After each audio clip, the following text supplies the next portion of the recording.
Sri Alagappan, directors of the UWC, distinguished members of the audience. I must thank UWC and particularly my friend Sri Mahalingam for inviting me to speak on this session on the budget.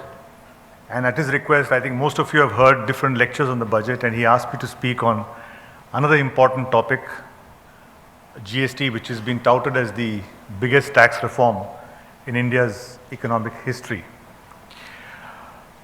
Well, I've been told that my time is 20 minutes. I'll be brief. I fully understand that at 8:10 in the evening, the last thing you want to hear is a lecture on taxation. But please bear with me and I'll be brief as possible. My personal view is that GST is the most terrible thing that will happen to this country. It is, somebody said that you can't stop an idea whose time has come. In my personal view, GST is a horrible idea whose time should not come, but unfortunately it will come. And I don't say this to shock people or to dramatize something, but I say it out of strong personal conviction.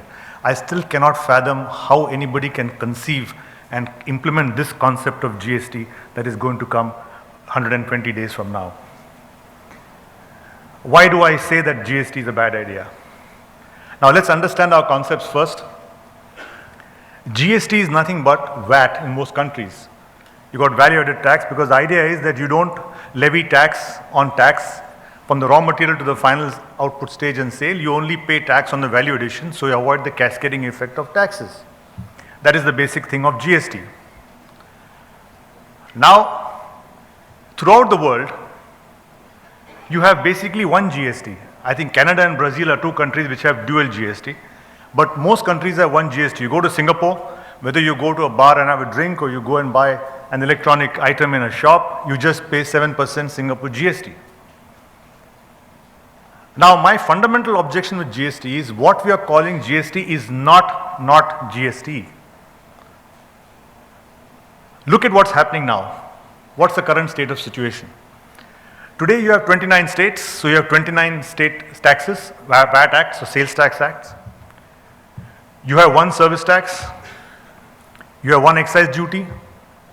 So basically you got 29 plus 1, 31, and one service tax, 32. What is going to happen to our GST? Now I can understand if we implement GST and have one GST, which is what is called one nation, one tax, then I have no problems. But what is happening, look at the difficulty what's going to happen now. You are going to have, now the Constitution has been amended. Under the 101st Amendment to the Constitution, we have a new article called Article 246A, which says, Parliament and the states can levy tax on the supply of goods and services. Parliament and the states can levy tax on the supply of goods and services. So, not only Parliament, but each state government can levy its own GST. So, ladies and gentlemen, we have and we are going to have 29 different VAT laws, which is called SGST, state government taxes. You're going to have one CGST for interstate transactions, and you're going to have one IGST, what's called inter-GST. So, you're going to have 31 laws replacing 32 laws now. For the life of me, I don't know how it is going to simplify things. And why do I say that? Article 246A says that every state can levy a GST. Now we are a federal structure. Dr. Ambedkar said that the essence of our constitution is a partition between the lawmaking power given to Parliament and the lawmaking power given to the state, a partition. The Supreme Court has said that state governments are not appendages of the Parliament. And on 11th of December 2016, the 9-judge bench in the entry tax case said that every state is as sovereign as Parliament in its power to levy taxes. So there is nothing that stops one state government from going on its own path. Article 279A introduces a GST council whose powers are only recommendatory. So today there is nothing to stop a maverick government from going on a different path or at least distorting the entire GST system. Now, apart from this horrendously complex thing, and that's why I said that this, I'm quite amazed at the debate which says that GST is going to be the panacea for all evils, it's going to increase GDP by 2%. What's the basis of these submissions? I just don't understand. Now just look at this particular point. I personally believe that the existing system was good. The problem is not with the law, the problem is the implementation of the law, the leakages in the system. Now, how are you going to administer this together? Now, look at the situation that is going to happen now. I personally believe we are a federal country, more diverse than the European Union. I mean, there is more difference between Jharkhand and Tamil Nadu than there is between Portugal and, say, Italy. Now, what is good for Jharkhand, what is good for Chhattisgarh is not good for Maharashtra and vice versa. But you're going to have one kind of GST putting everybody into the same problem, into the same situation. So I think that it is going to lead to more complexity, more uncertainty, and procedure is going to be more difficult. And I'll make good my submission. Let's say today I'm running a diagnostic center. I'm a service provider. I have to file 2 service tax returns in a year. Now come September 2017, and when this wonderful dream comes true of GST, what's going to happen to a service provider? He has to file 3 returns a month. On the 10th, on the 15th, and on the 20th. All online. Right? So he files 3 returns a month, so he files 36 returns on 10th, 15th, and 20th.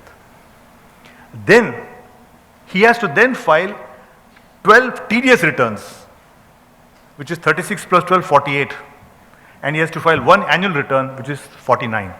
So mathematically speaking, a person who was filing just 2 service tax returns has to file 49 returns. And this is no exaggeration, please see the fine print. And if I got diagnostic centers in 9 states, I must file 9 into 49 because each state is autonomous. And just imagine the load on the system. All people have to file only on the 10th. And those of you who have visited the websites of the Ministry of Corporate Affairs or the Tamil Nadu Sales Tax Department, you know how difficult it's going to be to load these systems. I always believe that demonetization caused tremendous collateral damage. Tremendous collateral damage. And I fear that you're going to implement GST into a system, into a country which is still not ready for it. You're going to implant a tree where the soil is still not ready to take it. See, we talk, what is the threshold limit? You're going to say anybody above 20 lakhs comes into GST. 20 lakhs per year. Just think of a service provider, let us say in Sholapur, or a service provider in Jaisalmer. What is the computer is going to have? What is the online system is going to have? What is the data support that he is going to have? Yet we headlong go into this concept of GST. The other fear which I've got as far as GST is concerned, the enormous potential for tax evasion. One unique feature of GST throughout the world is that there's only one rate of tax. In Singapore, you don't have 7% on shoes, 12% on jewelry, 40% on liquor. No, it's just one GST, 7% flat. But what are the rates we are talking of? 0%, 5%, 12%, 18%, 28%. And if you see last week's statement, it's very worrisome. We first thought that 28% will be only for a few items. Now they say no. Wherever we are going to forego VAT and service tax, we are going to make it 28%. I just want you to ask, whatever else our virtues are, paying taxes is not one of them. The entire economy is basically cash. I was talking to the director of Glaxo. For the first time in 54 years, the Glaxo factory shut down because there was nobody to buy everything is in cash. Whether you like it or not, that's the reality. Now, if you're going to make it 28% at the retail level, just imagine the amount of tax evasion. Did a lot of work in central excise. You know, we had this system. My previous speaker spoke about the reforms and so on. But we had for many, many years a horrendous system of excise duty where, for example, shampoo. Shampoo was taxed at 110%. If you studied the excise tariff, anything which made you feel good was taxed heavily. Because under socialism, all of us had to be miserable. So you buy a nice polyester fiber cloth, you pay 40% duty. Buy shampoo, you pay 110% duty. But you go and buy a Khadi Gramodyog soap made without the aid of power, no duty. So this was the whole structure. Now what did people do? If your turnover is less than 5 lakhs, no duty. More than 5 lakhs and up to 15 lakhs, 110% duty. So what people did was, you had throughout Pondicherry, Cuddalore and so on. I remember those days we did so many excise cases. Housewives will have shampoo making machines. They'll make up to 4,90,000. Stop for the year. Again next year make. So everybody made less than 5 lakhs. And then you had amendment after amendment after amendment to plug these loopholes. Now just imagine if you've got 20 lakh threshold, you're going to have mushrooming of these multiple enterprises. Mr. Arvind Datar has got one, Mrs. Arvind Datar, son-in-law, daughter-in-law, all have multiple shops, and this is going to happen. It's a very, very real scenario which we don't realize. So ladies and gentlemen, I would just like you to pause and think whether GST is a good idea. And when I wrote articles on this, I was asked that what is the suggestion you have? It's very easy to criticize. My suggestion was that before you roll it out, try it on a trial basis. Try it on, say, 3 manufacturing units, 3 service sectors, 3 other traders, and see what are the difficulties in implementing GST. I still feel that our country is not suited for a national GST, but then if disasters are to happen, they will. Now, in the short time I've got, I just want to discuss 2 more things which are causing me great concern. My previous speaker mentioned about stimulating growth and importance of growth and so on and so forth. As a tax lawyer, mainly, I've always marveled. I mean, pardon me, but in my opinion, after almost 4 decades at the bar, in my opinion, there are only 3 dream budgets. Only 3 budgets were really reformative in terms of taxation. One was C. Subramanian's budget in 1975, when he brought the tax from 97% to 75%. The best budget, in my opinion, was VP Singh's budget, and the next was Manmohan Singh's budget in 1991. They were the 3 real budgets where they understood that taxes are a byproduct of growth. It always baffles me when they say, I want service tax, manufacturing, excise duty to go up by 18%. How does excise duty go up by 18% if your production doesn't go up by 5%, doesn't go up by 5%? Then you have all sorts of absurd demands. And one most difficult thing, I speak to so many clients, speak to so many chartered accountants and so on. If there is one thing which worries investors, and we have so many titans of industry here, it is the most hostile, unfriendly tax regime. An investment climate must be fertile, you must nurture growth. Today, if a young man wants to start a business, why will he want to start up a factory?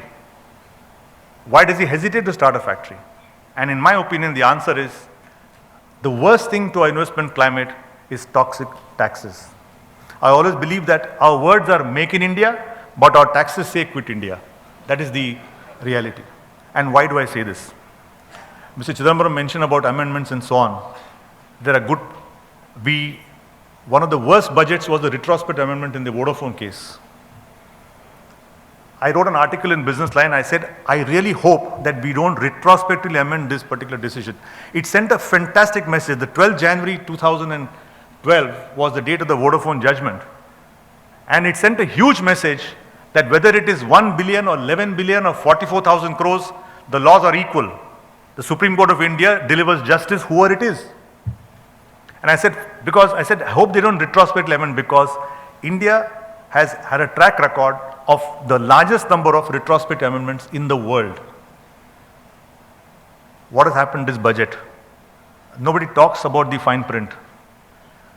31 judgments have been overruled in this budget prospectively, because Mr. Jaitley said, I won't do it retrospectively.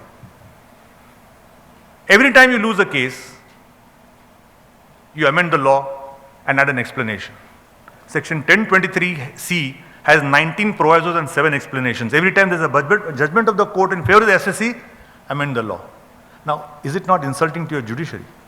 And now coming to these 2 points, I have to conclude in my 20-minute thing. One is called GAR and one is called POEM.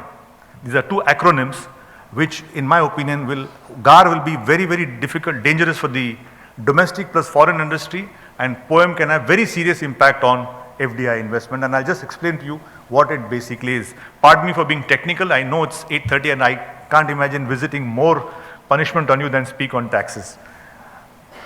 Now GAR, General Anti-Avoidance Rule.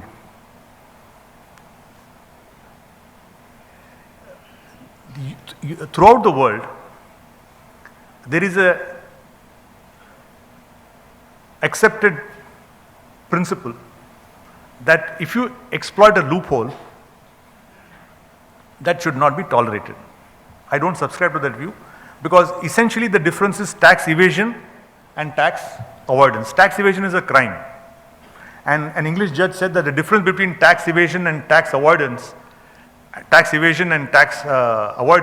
is the thickness of a prison wall. That's the difference between tax evasion and tax avoidance. Now, They say tax planning is good, but tax avoidance is bad. What is the subtle difference? The courts have made a very fine distinction and said that if you take advantage of a loophole in the law, an unintended benefit you take, then that is a tax avoidance which is impermissible. So you have general anti-avoidance rules. Now in the UK and Europe and throughout and the OECD model in international tax treaties, you have anti-abuse rules that if you have a particular scheme where there is no commercial purpose, the only purpose is to avoid tax. You create a trust, you create a body who has no commercial purpose but to take advantage of a legal loophole, that will be anti-avoidance, and that under section 207 of the UK Act is not permissible at all. Now we have GAR, and believe me, I've made some study. Our GAR is going to have serious repercussions for the domestic industry and the international industry unless in the industry, ASSOCHAM, FICCI all get together and protest to the finance minister. Now just to tell you in simple terms, what is this anti-avoidance rule? It says that the government will attack impermissible tax avoidance agreements. Impermissible tax avoidance agreements.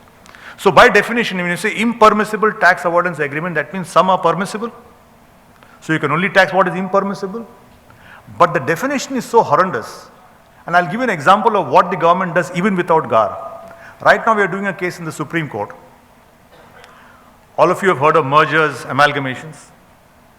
Under section 72 of the Income Tax Act, you encourage a sick company to be taken over by a healthy company. Right? You want to save employment, you don't want people to go out of jobs. So when the loss-making company merges into the profit-making company, what happens? Their sales are combined, and naturally the losses of the transferor company, the loss-making company, become part of the profit-making company. So the profit-making company's profits drop. If I've got 10 lakhs of income and I take a 4 lakh loss company, then my profit will be 6 lakhs, elementary. Now if I pay tax on 10 lakhs, and I get this 6 lakhs loss, so my income has become 4 lakhs, so I'm entitled for a refund. I hope all of you have seen this very simple point. Now there's a large group which made consolidation. It said, okay, our, let's say, chemical division will be together, our power division will be together, and there was a reconstruction. Because of one particular plant did not work, there was strike, there was a PIL, etc., there was huge unabsorbed depreciation. It went into the profit-making company. Mind you, it involves more than 11,000 employees. All jobs were saved. Now, because of this merger, the profit-making company which took over the loss-making company had to get a refund of 500 crores. And today, that merger was challenged in a PIL. Bombay High Court dismissed the writ petition. Writ appeal dismissed. Went to the Supreme Court. Supreme Court approved the merger. And ladies and gentlemen, now the Income Tax Department filed an application saying that this is a tax fraud because claiming the whole amalgamation was fraudulent because they wanted to claim refund. And the Supreme Court is hearing. This is a serious argument we advanced even without GAR. Now look, what does GAR say? And this is the most dangerous part, and this definition is not there in any civilized country I have seen. I made research about 16 countries. No country has this particular provision. Now what is GAR? Impermissible avoidance agreement. So if I have a merger and I take loss and I get a refund, that is impermissible. Why? Will it continue? Because please go home, those who are chartered accountants or in finance, please see what is the definition of tax benefit. If you have got any transaction, now this is the two dangerous provisions of GAR, there is no time to get into the balance. Suppose you have a planning, suppose you have an expansion scheme, or you want to convert a company into an LLP, a limited liability partnership. Every transaction has tax consequences. It has tax implications. Now suppose you do a particular transaction. Now suppose you do a particular transaction just to pay more tax, then you require to undergo special treatment. Right? If any company decides to go into a transaction just to pay more tax, then it requires serious psychological help. So one of the factors which you will do in your transaction, see what's the tax impact, what's the tax effect of this transaction. If I do this, will I pay more tax, will I pay less tax? And any prudent person will say, all right, let me choose the option where I'll pay the least amount of tax. That's common human nature. Now the law in India says, if your transaction has several steps,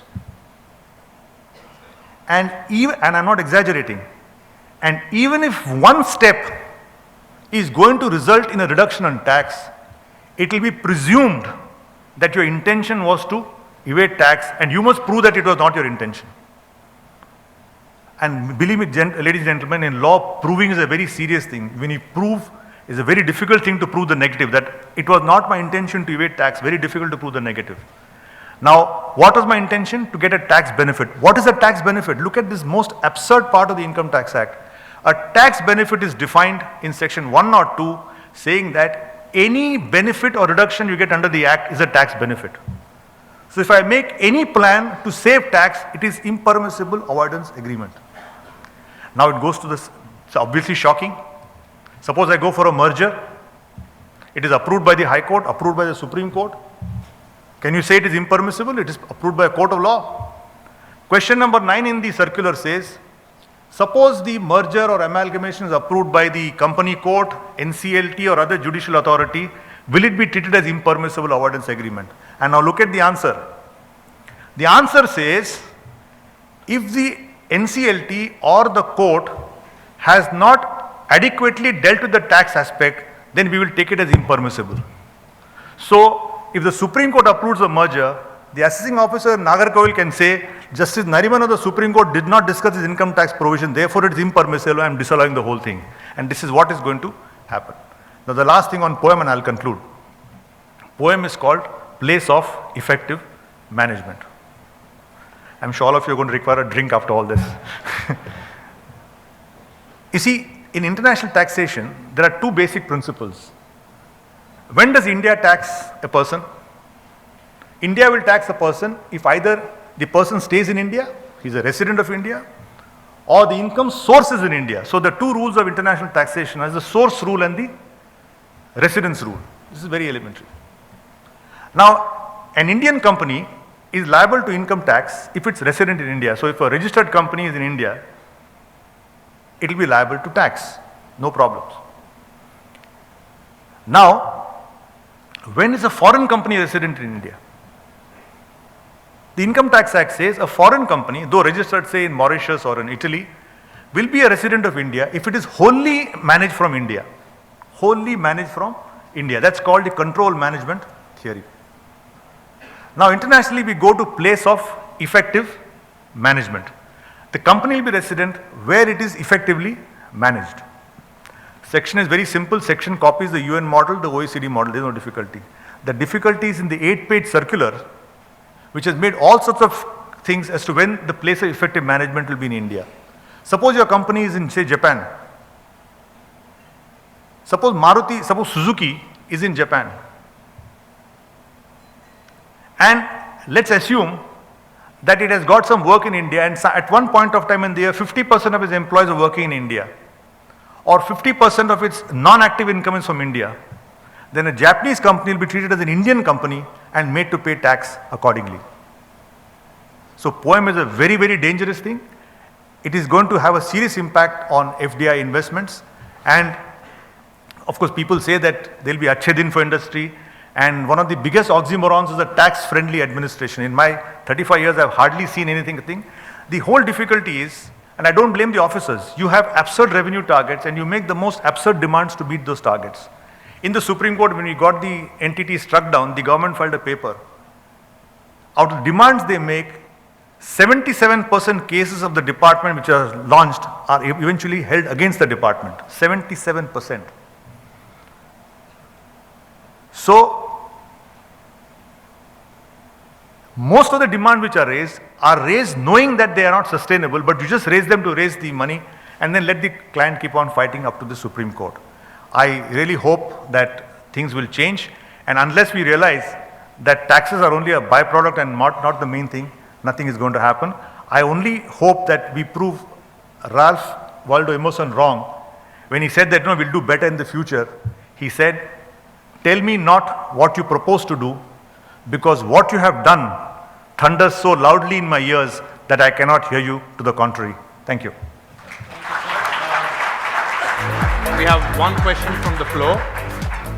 question reads, what is your view on GST with respect to the financial services sector? Well, with the financial in fact, all professions, there's a lot of problems in the financial service sector.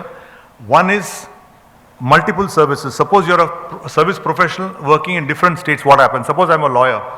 Now, for a lawyer or a chartered accountant, the practical difficulty are going to be, suppose I go and practice in Delhi for some time. Do I require registration there?